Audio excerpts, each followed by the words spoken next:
नमस्ते बच्चों। आज हम पढ़ेंगे पाठ 7 प्रकृति का एसी। पहले पार्ट में आप पाठ का वीडियो देखेंगे। दूसरे भाग में जो पार्ट 2 होगा उसमें मैं आपको पाठ का कठिन शब्दों के अर्थ बताकर सार समझाऊंगी। चलिए पहले वीडियो देखें। प्रकृति का एसी। बच्चों, गर्मी में जब स्कूल की छुट्टियां हो जाती हैं तो कहाँ कहाँ जाते हो? नानी के घर, दादी के घर, है ना? चलो इस बार आपको राघव की नानी के घर ले चलते हैं। राघव की नानी गांव में रहती हैं। गांव में शहरों की तरह एसी नहीं होते, फिर भी राघव को वहां गर्मी नहीं लगी। क्यों? आओ देखते हैं प्रकृति के एसी का कमाल। कू छुक छुक छुक करती हुई रेलगाड़ी भागी जा रही थी। पेड़, खंभे, गाय भैंस, खेत, झोपड़ियां सब तेजी से भागते नजर आ रहे थे। रेलगाड़ी की गति धीमी होने लगी। शाम के 5 बजे रेलगाड़ी स्टेशन पर आकर रुकी। स्टेशन पर मामा जी इंतजार कर रहे थे। राघव माँ के साथ गाड़ी से नीचे उतरा।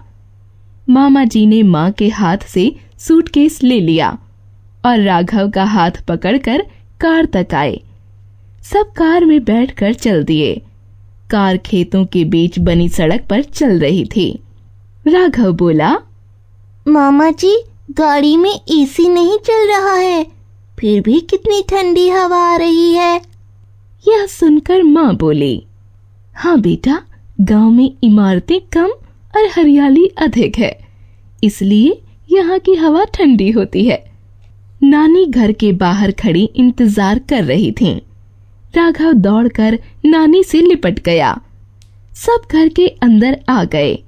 नानी का घर बड़ा और हवादार था। घर के सामने सुंदर बगीचा था। पीछे पीपल, नीम और आम के वृक्ष थे। नानी राघव से बोली, राघव बेटा, हाथ मुंह धो लो, खाना तैयार है।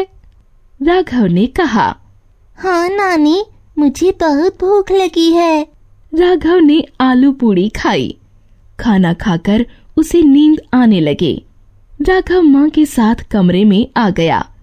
चारों तरफ देखकर बोला, माँ, कमरे में एसी तो है नहीं, कैसे सोएंगे? माँ ने कमरे की सब खिड़कियां खोल दी, फिर बोली, यह लो, चल गया एसी। बाहर लगे पेड़ों की टहनियां हवा में झूम रही थीं। कुछ ही देर में कमरा ठंडा हो गया। राघव माँ से कहानी सुनते सुनते हवा के झोंकों की थपकी के साथ सो गया। सुबह हुई। राघव उठकर नानी के पास आया और बोला, अरे वाह नानी, बिना एसी के भी बहुत अच्छी नींद आई।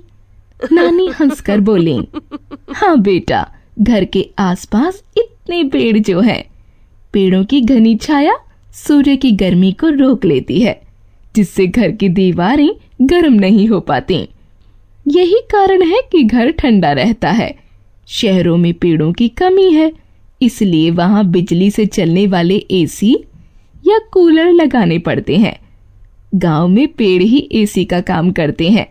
राघव माँ से बोला, माँ, हम भी अपने घर के आसपास एसी के पेड़ लगाएंगे। राघव की बात सुनकर सब हंसने लगे। राघव नाश्ता करके मामा जी के साथ गांव घूमने गया। गांव में हरे भरे लहलहाते खेत थे।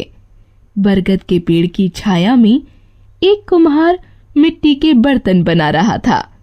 स्त्रियां कुएं पर पानी भर रही थीं। पेड़ों की मजबूत टहनियों पर झूले लटके थे। उन पर बच्चे झूल रहे थे। राघव भी उनके साथ खूब झूला। राघव को गांव अच्छा लगा। वह बहुत प्रसन्न था।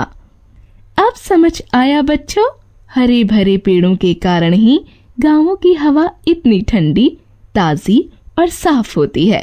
अगर हम भी अपने आसपास हरे भरे पेड़ लगाएं, तो ठंडी हवा के लिए एसी या कूलर की जरूरत ही नहीं होगी। अपने आसपास हरियाली रखेंगे तो स्वच्छ ठंडी हवा मिलेगी। जिससे स्वस्थ भी रहेंगे। अच्छा बताओ, नानी का घर कैसा था? हवादार। हवा जमा दार, हवादार। अब पिटारे से ऐसे ही कुछ और शब्द निकालते हैं।